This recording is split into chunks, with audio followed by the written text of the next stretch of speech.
Bonjour à tous et à toutes, c'est Gilles Mancillon, je venais vous saluer aujourd'hui, dimanche. J'espère que vous continuez dans cette transformation. On est en train de se transformer à l'intérieur de nous. Il y a toutes sortes de choses qui sont en train d'évoluer, de maturer, disons. Et je parlais du vide hier. Le vide, tout vient du vide, hein. La forme émerge du vide, le désir émerge du vide. Et il y a aussi ce vide qui nous sépare de nos désirs, le gap. Et donc, il faut apprendre à être confortable dans le vide, hein, et le vide se nourrit de soi-même, c'est-à-dire concevoir la vie comme une sphère, et donc continuer à développer notre harmonie interne, parce que dans ce vide, on a été quelque peu séparés en deux quand on s'est incarné ici, et donc on est toujours à la recherche de quelque chose pour combler le vide, et comme la nature qui remplit toutes les choses du monde. Donc, je voulais juste venir vous saluer aujourd'hui. Je vais tirer quelques cartes avec le tarot de Osho.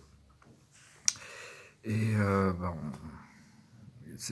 l'idée, c'est d'être le plus réceptif possible, vraiment rentrer dans oublier toutes les illusions, rentrer dans l'amour de Dieu, arriver dans l'acceptation de pouvoir recevoir, de savoir qu'on mérite de recevoir cette sphère d'amour éternel qui a toujours été là. Donc il faut avoir de la gratitude d'avoir découvert l'amour, même si des fois notre esprit mental nous en fait sortir, et nous force des fois à avoir des émotions qui ne sont pas consonantes avec ce que l'on voudrait au niveau qu'on pourrait concevoir comme le bien-être, la joie, le bonheur, l'amour. Et ici, ici la carte que l'on a, c'est les sorrows, c'est-à-dire l'amertume.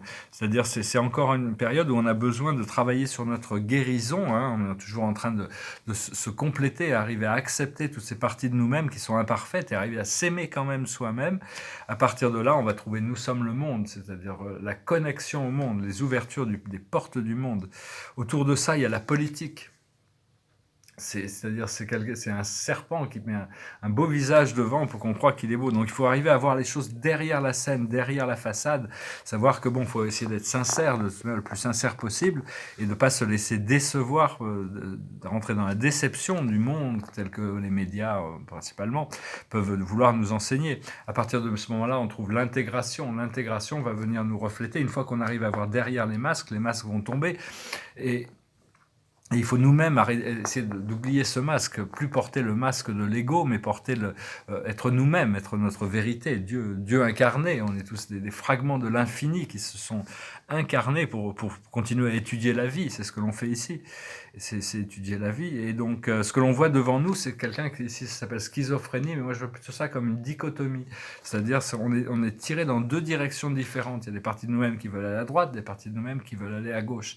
Donc il faut arriver à trouver le compromis, savoir où est-ce qu'on doit aller, rester dans la réceptivité et rentrer dans l'ordre. C'est l'ordinaire, c'est-à-dire l'ordinaire, arriver à comprendre que l'ordinaire est extraordinaire, le simple fait que la nature, toutes ces choses, arriver à rendre des moments extraordinaires dans des situations qui pourraient paraître très ordinaires.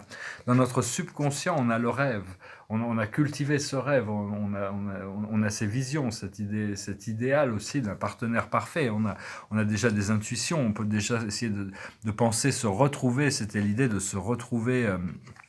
de retrouver cette complétion.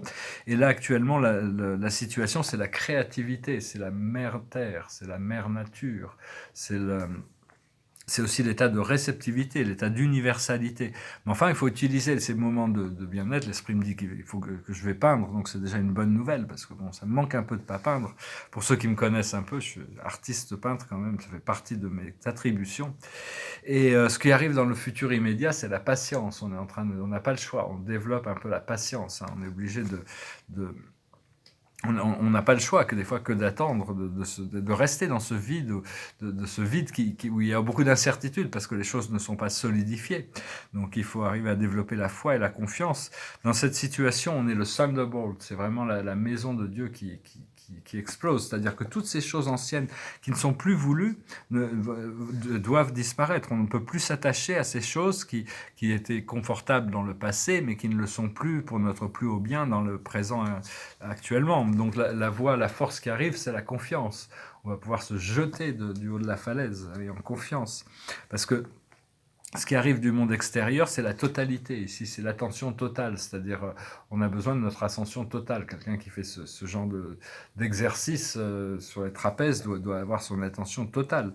Et donc, c'est des choses aussi qui doivent arriver, hein, de toute manière. Dans nos émotions internes, nos peurs et nos craintes, nos espoirs et nos craintes, on a traveling, c'est voyager. Donc vraiment, c'est ça, on a envie de bouger, on a envie de voyager, on a envie de découvrir le monde, découvrir de nouvelles cultures, rencontrer des gens nouveaux, faire des choses nouvelles. Et l'aboutissant, c'est la transformation, c'est la carte de la transfiguration, c'est la carte c'est des changements qui arrivent comme enfin, c'est pas nous, on a travaillé pour ces changements, mais ce qui arrive, c'est quelque chose qui a été fait par l'univers. Donc, il faut accepter les changements, pouvoir mourir pour renaître le plus possible, mourir de certains états de conscience, de certaines croyances, de certaines habitudes, pour pouvoir, après ça, pouvoir laisser place pour quelque chose de plus léger qui est en train de se préparer tranquillement. Je vous remercie, je vous salue, j'espère que vous passerez un bon week-end et une très bonne semaine qui arrive. Je vous dis à bientôt, namasté.